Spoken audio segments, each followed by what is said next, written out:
Hey guys, I hope you're all really well. So today I'm going to be talking you through my university experience so far. For those of you that are new to my channel, I have just finished my second year studying fashion design at university. So yeah, thought this was a good time to sit down and tell you guys my experience over the last 2 years. I'm going to try and cover tips from like choosing your university to showing you some of my work possibly at the end of this video. So yeah, I hope you guys enjoy the video. I've written down a few bullet points because I don't want to forget anything for this video, so if I keep looking down, which I'm going to try not to do, that is why. So the first thing I want to cover is how I chose the university I currently go to.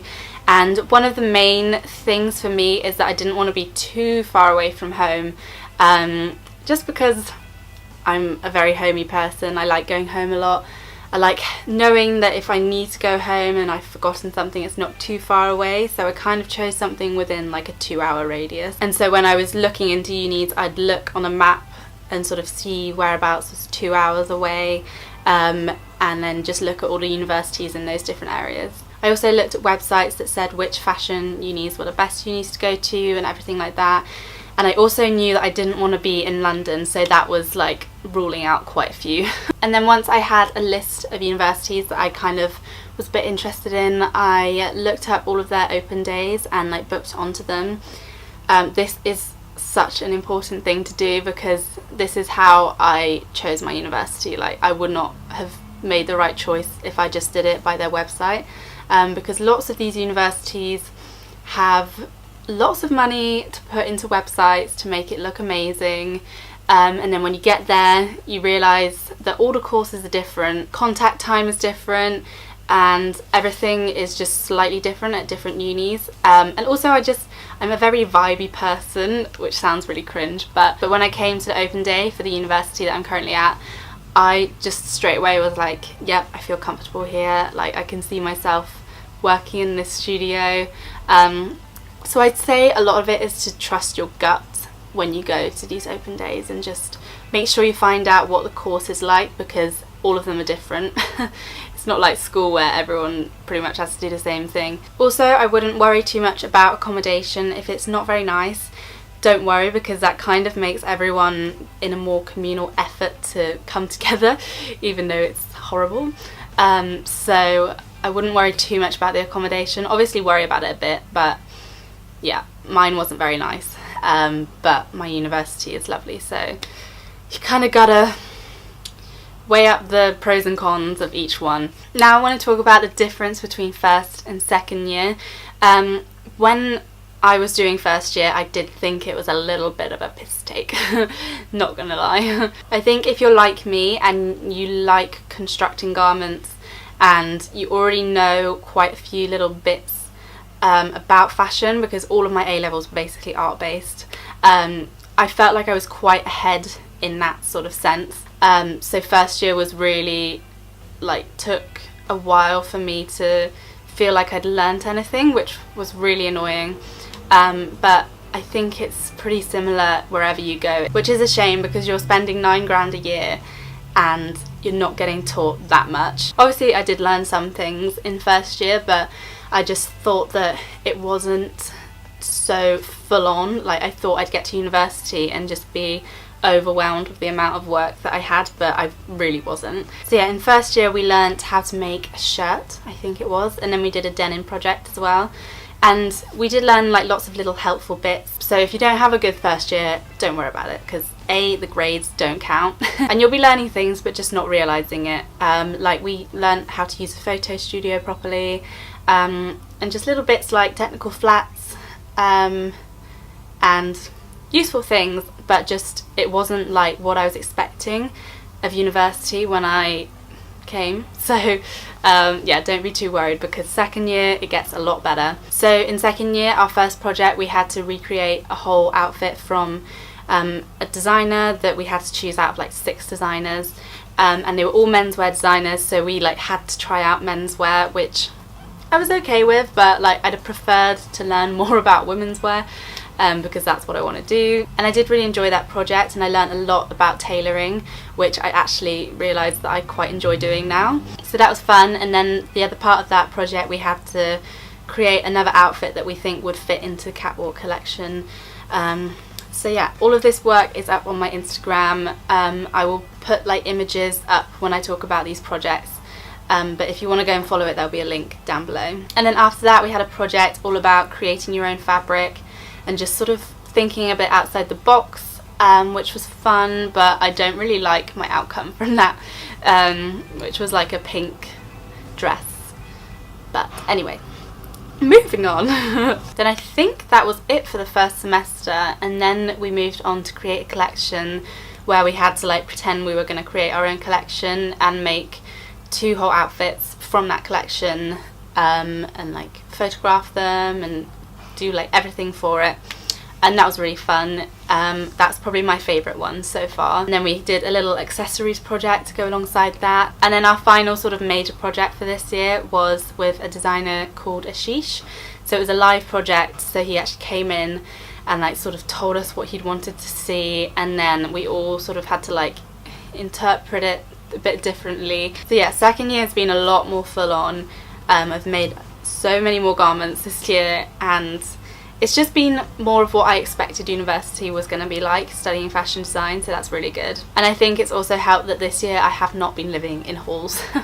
I have a nice big room. I'd say my room in halls is literally a quarter of the size of this room, which is insane. I don't know how I got any work done in there. So yeah, I love this room, and I'm living with my friends, which I just feel a lot more calm and happy.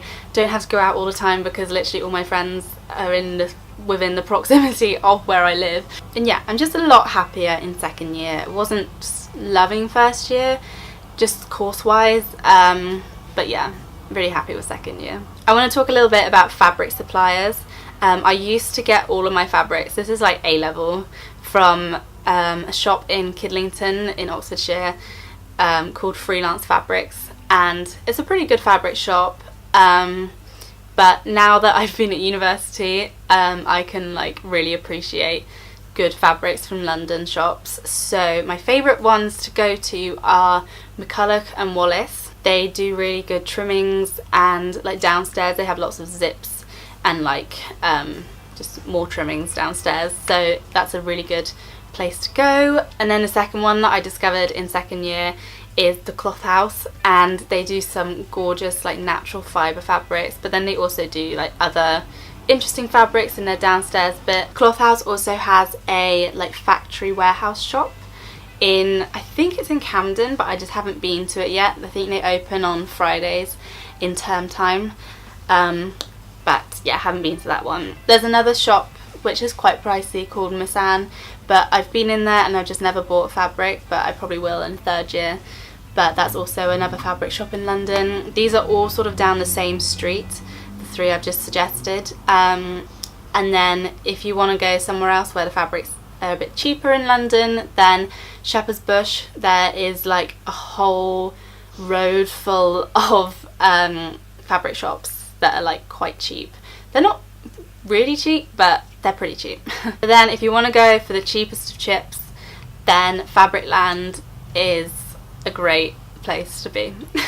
I can spend so much money in Fabricland just because everything is so cheap, so I just want everything. So yeah, those are my favourite fabric shops, and the problem with fabric is that it all adds up. Buying supplies for this course is a huge expense, and lots of people won't tell you that on open days, but you just need to be aware that you're going to be spending a lot of money. I think last semester it all added up to about 500 and something pounds for like fabrics and supplies, and supplies meaning like sketchbooks, hangers to hang your clothes on, printers, printing ink, all of these like little things that you don't think about, and then like you're just landed with all this money, and it's scary. So if you're thinking about doing fashion design, then it's always helpful to have a job to help support it, or a supportive family that will help pay for things like fabrics and printing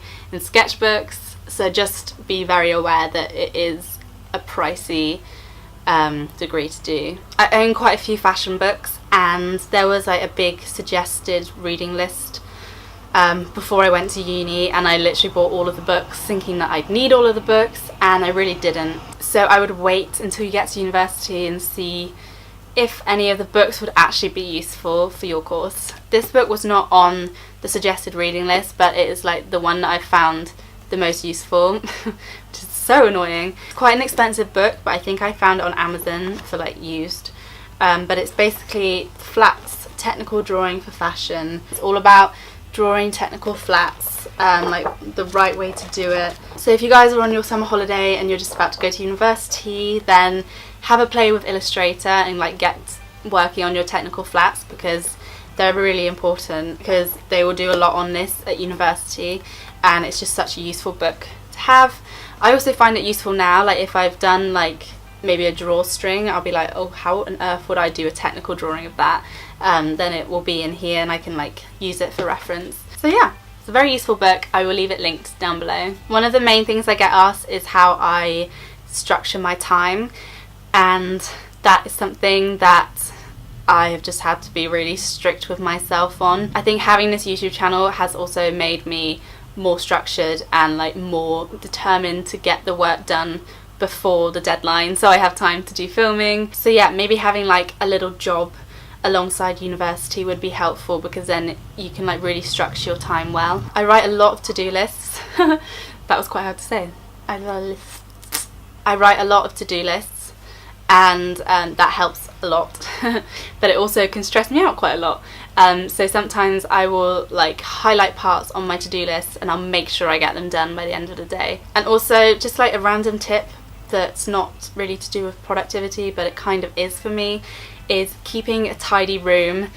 This has just helped me keep calm and like just be on top of things a bit more. Like at the end of every day, I will make sure my room is at least to a certain standard of tidiness, and just so I can think and I'm not tripping over things. And for me, it just makes for a more peaceful mindset and a clear head, and it also makes sure I make my bed every morning. That's another thing that helps. So yeah, those are just little random things that help out with keeping my head clear.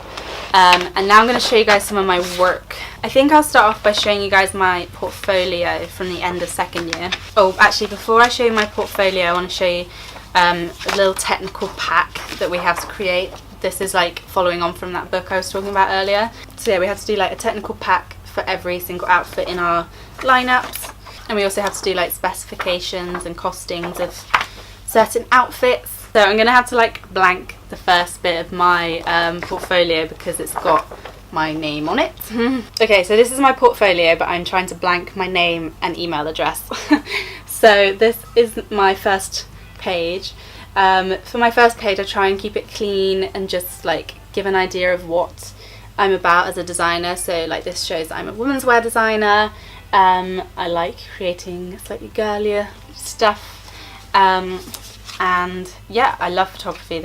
These are all my own photographs. So then we move on to this next page, which is research, and this is just what my project was about and everything. Then I put a little bit of my illustration in with the colour story at the top, then some technical work on the next page, and like me constructing the garment. Then I put a little bit of my sketchbook work, me trying on the garment in its toile form, a big zoomed in photograph of the sort of embellishment that I put on the dress. And then this is my lineup from the Ashish project and the final photo shoot for that. And then I put another final photo on the next page. And then we head on to create a collection, so I put my name again at the top just to show that it's sort of like a new front page almost within the project. And so yeah, this is my favourite image from the shoot. It's really not coming up very well because of the light. I'll leave my Instagram and they're all up on there. And then I put a bit of my research again, and then like toiling my design and thinking about changing my idea and how I'm going to edit it and stuff. And then more of toiling the idea. And then this is my colour story down here, which is basically all the colours that are going to be within the collection. And then I have a big double spread of my lineup with fabric swatches at the top. And then I've just got my final images of how the garments turned out. And right on the back I put like a little illustration of the jacket from the project. So yeah, that is my portfolio. One thing I still struggle with is drawing. So when I do my lineups, I like to do them on a graphic tablet. So I'll like sketch them out and then I'll scan them in and draw on top of the bodies that I've drawn. So these are my lineups. Oh, it just doesn't show up. So these are my lineups printed out onto glossy paper. So I've got that one. I like to put an image behind that sort of relates to the lineup a little bit. These really are not showing up great. So I have a few garments still here that I've made this year. This one is from Create a Collection, which you guys have seen pictures of. These are all modelled on my friends on my Instagram if you want to have a proper look at them. Then I've got this sort of bomber style jacket, which is like pretty oversized. Yeah, I really like that. The things I've kept here are sort of things that I think I would actually wear in real life. And then the final thing is my blazer from Create a Collection. This fabric is so beautiful. This is from the Cloth House. I love it so much. So yeah, I think I'm gonna leave it there for this video. If you guys have more questions about university experience and studying fashion design, then make sure you put them in the comments down below and I will try and get back to you. And yeah, I hope it's been helpful and I will see you guys all in my next video. Bye!